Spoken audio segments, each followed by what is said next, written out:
La première chose, c'est l'endroit. L'endroit de la prière. Où on fait la prière. Il y a des conditions pour l'endroit de la prière. Parmi les conditions, il faut que l'endroit soit un endroit pur.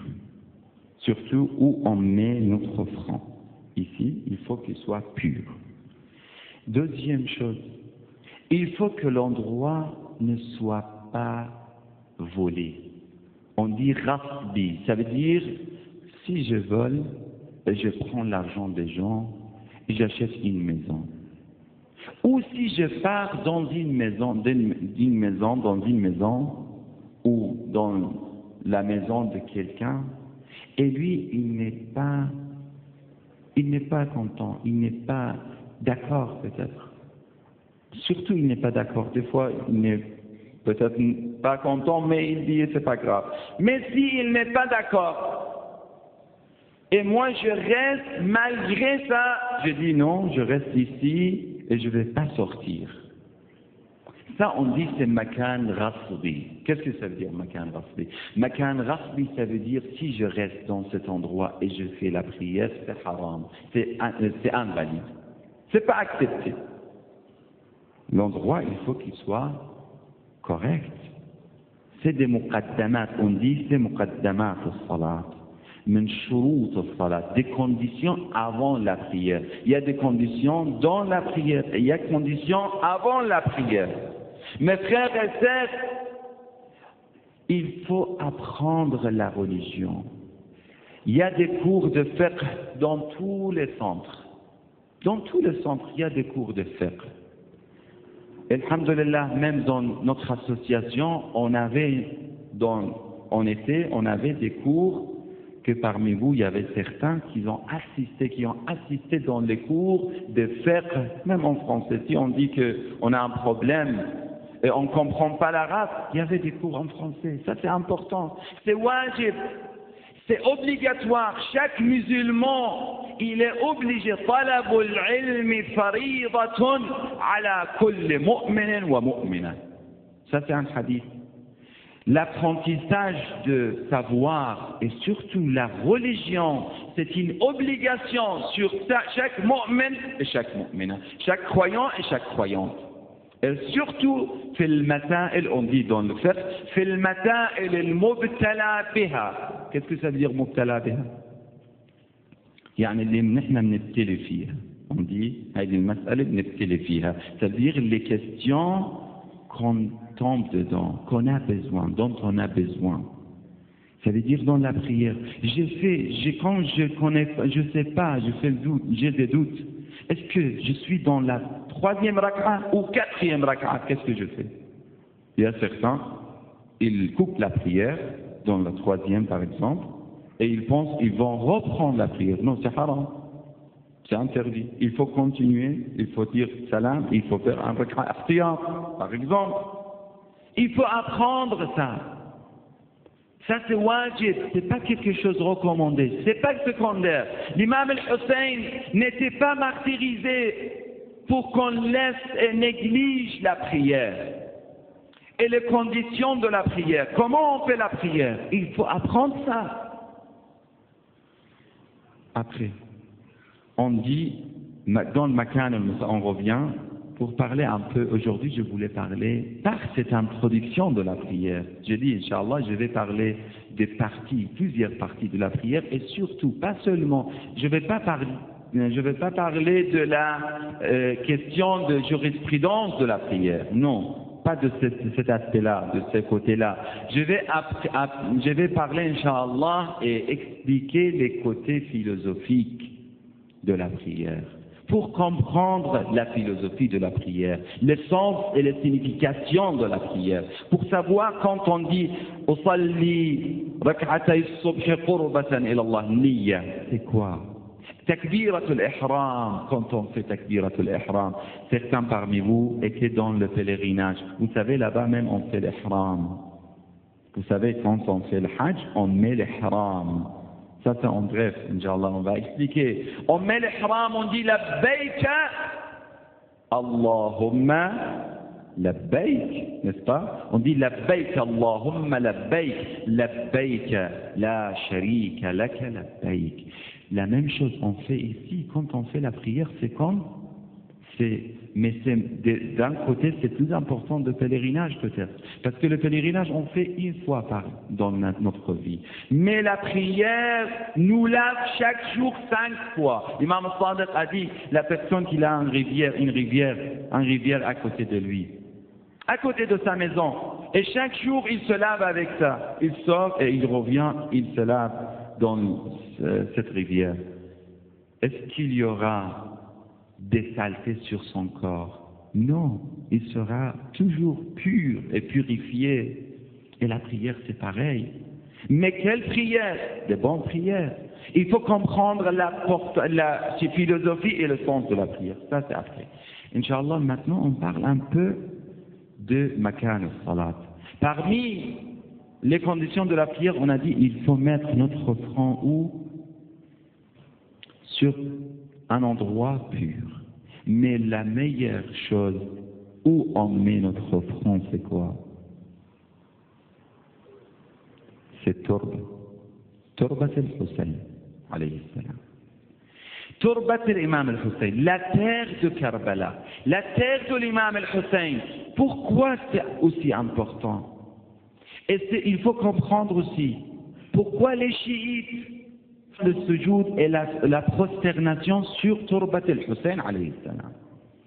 Certains demandent, ils disent pourquoi les chiites font ça? Il faut comprendre ça, il faut avoir la réponse, il faut répondre aux autres. Dans le kitab de Sayyid Abdel Hussein Sharaf al-Din, Ridwanullah ta'ala alayhi, rahmatullah alayhi, vous connaissez Sayyid Abdel Hussein Sharaf al-Din, un très grand savant au Liban. Lui, il a un livre qui s'appelle Al-Masail al-Fiqhiyya.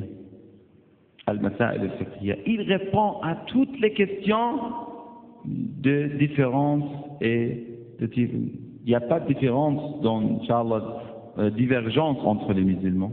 Mais il y a des différences dans les questions de jurisprudence. Dans les questions de jurisprudence, on dit il faut qu'on mette notre front sur la terre. Il ne faut pas faire la prosternation sur le tapis. Certains, même au pèlerinage, quand on était là-bas, malheureusement, il y a des gens, même avec la méthode très loin de l'islam, malheureusement, ils ne se comportent pas comme un musulman.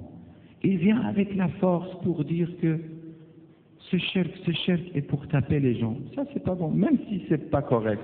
On dit très poliment que ça, c'est pas correct. On peut dire ça. Mais là-bas, ils disent c'est interdit, ils ne laissent pas. Ils ne comprennent pas la cause de ça. Dans les livres de musulmans, et tous les musulmans, je ne parle pas de sunnites, tous les musulmans, dans Sahih al-Muslimin, on dit Sahih, on a des hadiths et des citations qui nous montrent, qui nous dit comment le prophète Muhammad sallallahu alayhi wa alayhi, sallu alayhi wa alayhi.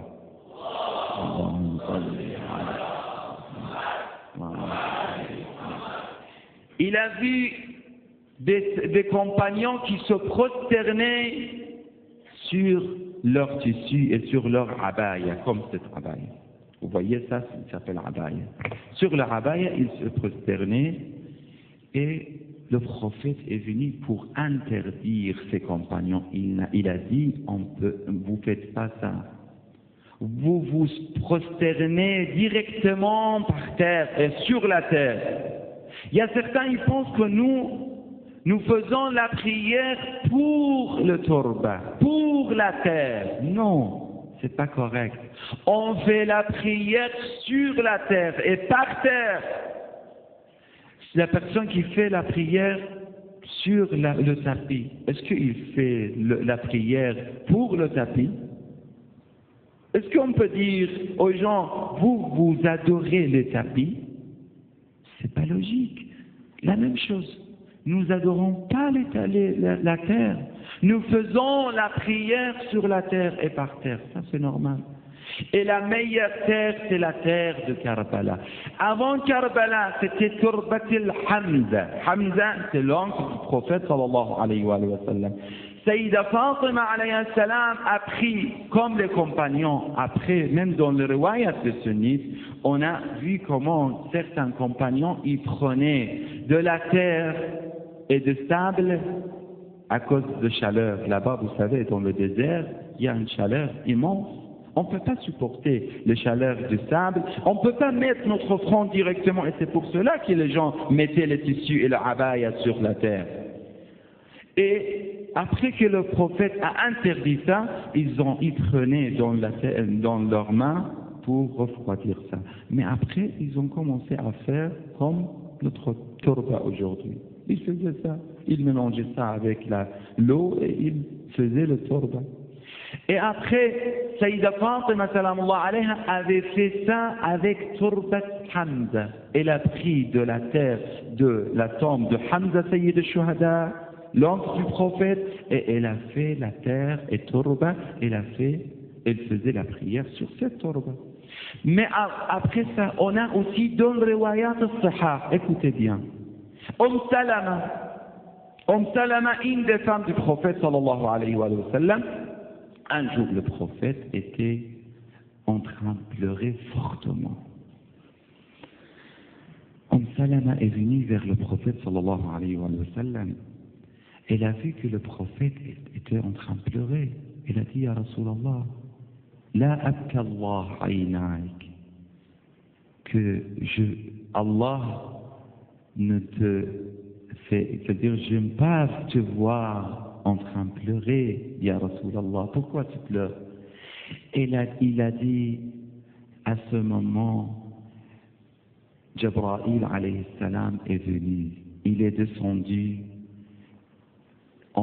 il m'a ramené Turbat al-Hussein, la terre de Karbala. Il m'a ramené même il a mis ça dans un récipient, Qaroura, dans les riwayat et sunna et Shia. Et on a dit, ils sont tous pareils, il n'y a pas de sunna Shia. Dans le riwayat, il a mis ça dans le Qaroura. Et il a dit, Ya Salama, écoutez bien.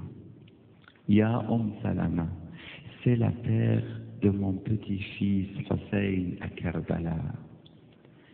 Et le jour que tu verras cette terre devient du sang comme du sang et rouge, tu vas savoir que mon fils Hussein est martyrisé. Il est tué à Karbala. Elle a gardé ça. On va parler après qu'est-ce qui s'est passé. Mais ça, c'est un exemple. À Karbala et pour tuer les visiteurs de l'imam al-Hussein, comme ils font aujourd'hui certains. Pour partir là-bas et pour couper le chemin des gens et la route sur les gens et pour tuer Zouar al-Hussein, les visiteurs de l'imam al-Hussein. Tu vas faire ça? Il a dit bien sûr. Il est parti. Il est arrivé à Karbala, à côté de Karbala.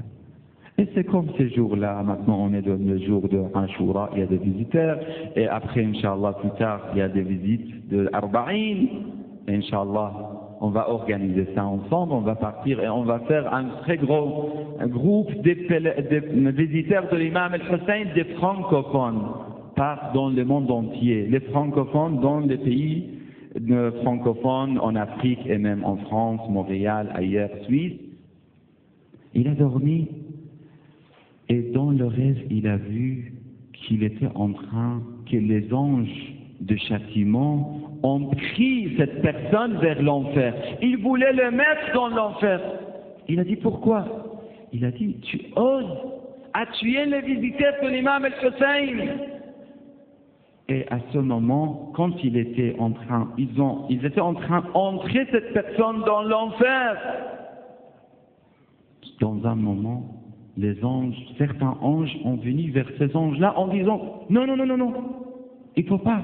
Ils ont dit pourquoi? Ils ont dit attendez, parce que les poussières des visiteurs du groupe qui est là, des visiteurs de l'imam al-Hussein est arrivé et il est venu, les poussières sont arrivées sur le corps de cette personne et la personne qui a qu'il a les poussières de visiteurs de l'imam al-Hussein ne peut pas entrer dans l'enfer. Attendez. Allahumma salli ala Muhammad wa ala Muhammad. Il s'est réveillé, il a dit Allahu Akbar. Wa wayla. J'étais en train de tuer les meilleures personnes, les visiteurs de l'imam al-Hussein. Il se repentit et il a dit dès aujourd'hui. Et même Allama al-Amini, vous connaissez l'Allama al-Amini, c'est l'écrivain de livre Al-Ghadir.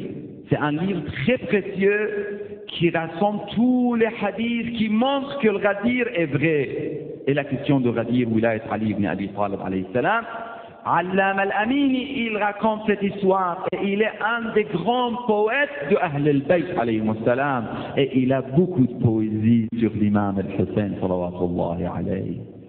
Cette personne, grâce à l'imam al-Hussein, est devenue de Ahl al-Bayt.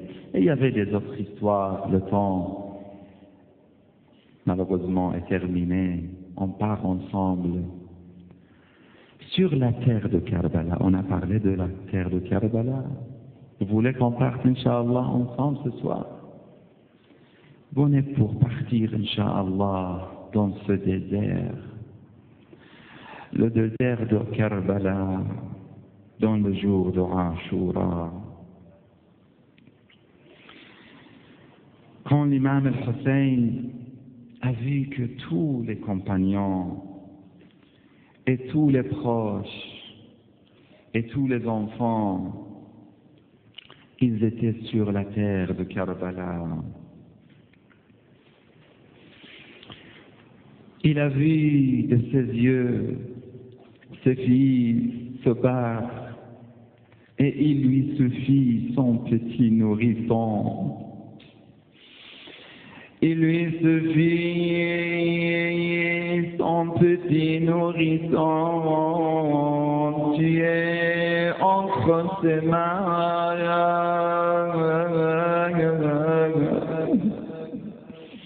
Ce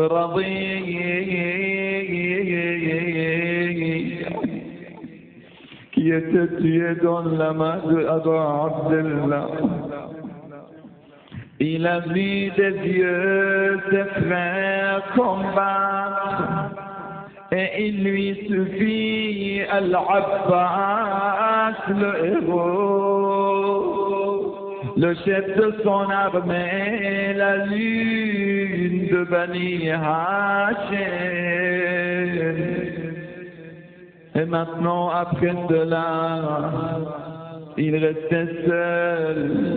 Et après lui, ses femmes et ses enfants. L'imam s'arrêta et appela Hal min nasirin yansurna ya Hussein ya Mazlum. هل من ذاب يذب عن حرم رسول الله. Dans les riwayat, من بكى أو أبكى أو تباكى وجبت له الجنة. Celui qui pleure ou il essaye de pleurer. Essayez, mes frères et sœurs, de pleurer, même si vous ne pleurez pas. Mais vous faites, Inch'Allah, vous essayez de pleurer. Vous baissez, Inch'Allah, votre tête. Vous mettez la main sur vos yeux. Vous vivez, Inch'Allah, la tristesse. Vous essayez même une larme, une petite larme. Hier, on a dit le hadith de l'imam, alayhi salam, l'imam al-Sadiq. Une petite larme est suffisante pour éteindre la mer de châtiment d'Allah subhanahu wa ta'ala. Il a dit min nasirin yansurna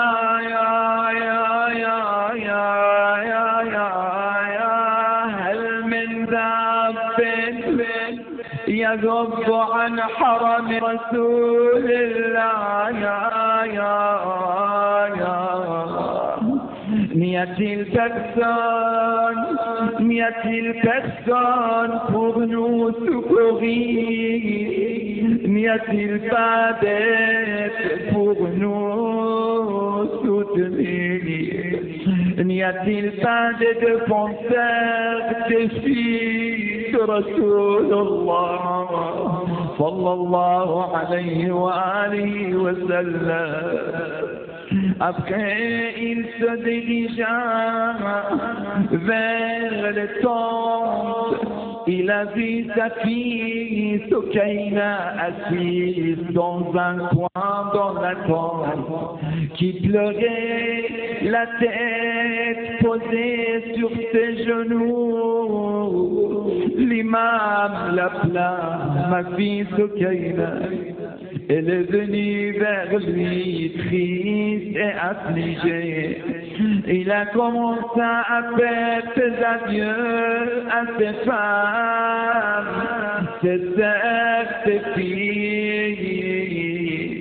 Il disait alaykunna minni salam, ya Zaynab, ya Kulthum, ya Soukaina,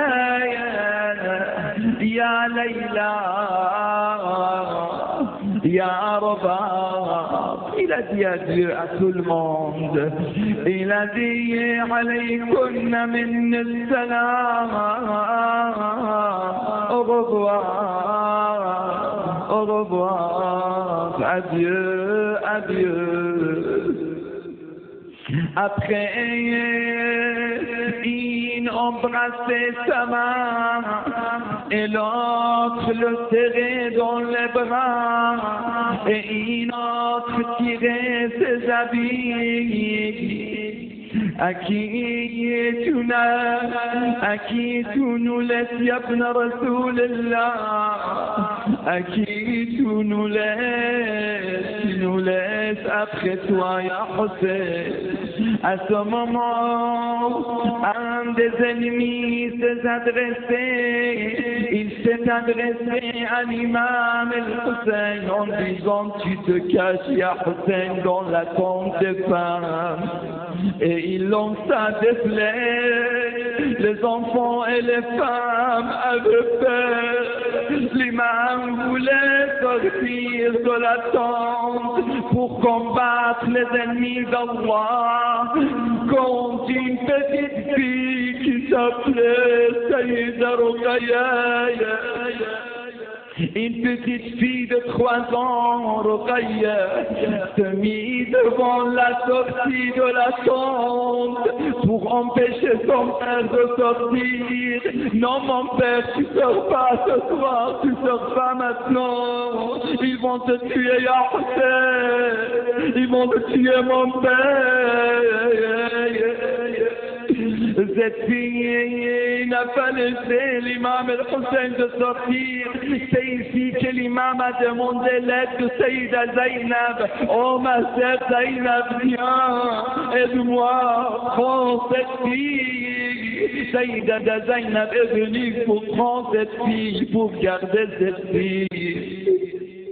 L'imam alayhi salam, il dit dans le riwaya, quand elle pleurait, et en disant: cette fille, mon père, je ne te laisserai pas partir vers tes ennemis. L'imam al-Hussein sera sa petite dans ses bras.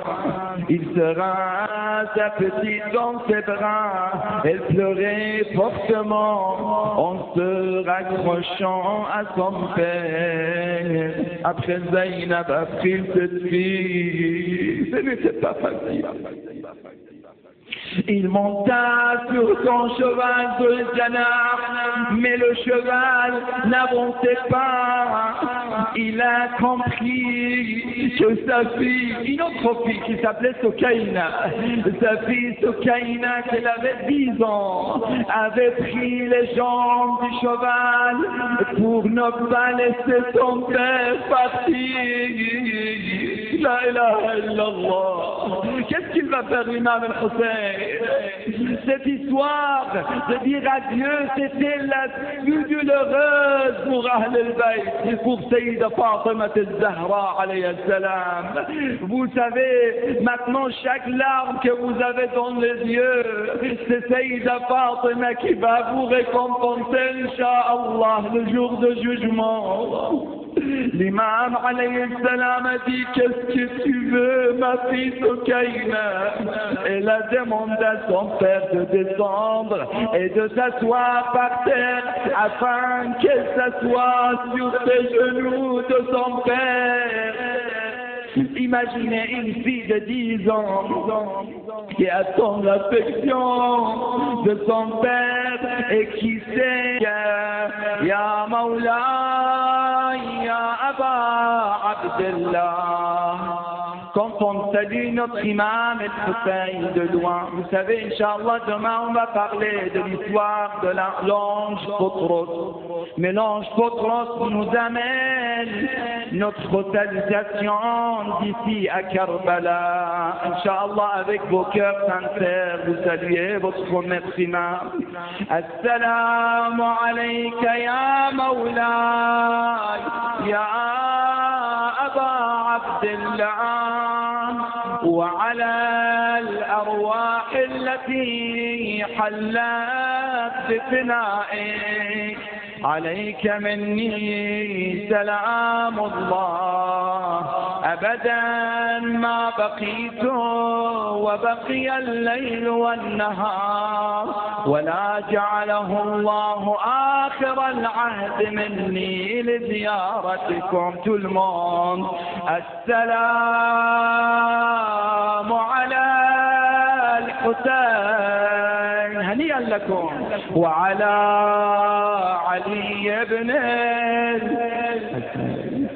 وعلى أولاد الحسين وعلى أصحاب الحسين عليهم السلام. السلام على التسعة المعصومين من ذرية الحسين علي بن الحسين ومحمد بن علي وجعفر بن محمد وموسى بن جعفر وعلي بن موسى ومحمد بن علي وعلي بن محمد والحسن بن علي والحجة القائم المهدي الإمام المنتظر صلوات الله عليهم أجمعين. اللهم وال من والاهم وعاد من عاداهم وانصر من نصرهم واخذل من خذلهم والعن من ظلمهم وعجل فرجا لمحمد وانصر شيعة لمحمد واهلك أعداء لمحمد وارزقنا رؤية قائم آل محمد واجعلنا من أتباعه وأشياعه والراضين بفعله. اللهم اجعل هذا البلد آمنا. Oh mon Dieu, on te demande de nous donner, Inch'Allah, les bons rêves, la sécurité et le aman, et aussi qu'on demande, on prie pour ce pays et tous les pays et les pays qu'on vit. Inch'Allah, qu'on soit parmi les préparateurs de l'imam al-Mahdi إلى أمواتنا وأموات الحاضرين وإلى من مات على الإيمان لا سيما العلماء والشهداء والصالحين وخصوصا شهداء المقاومة الإسلامية. رحم الله من قرأ الفاتحة مع الصلوات.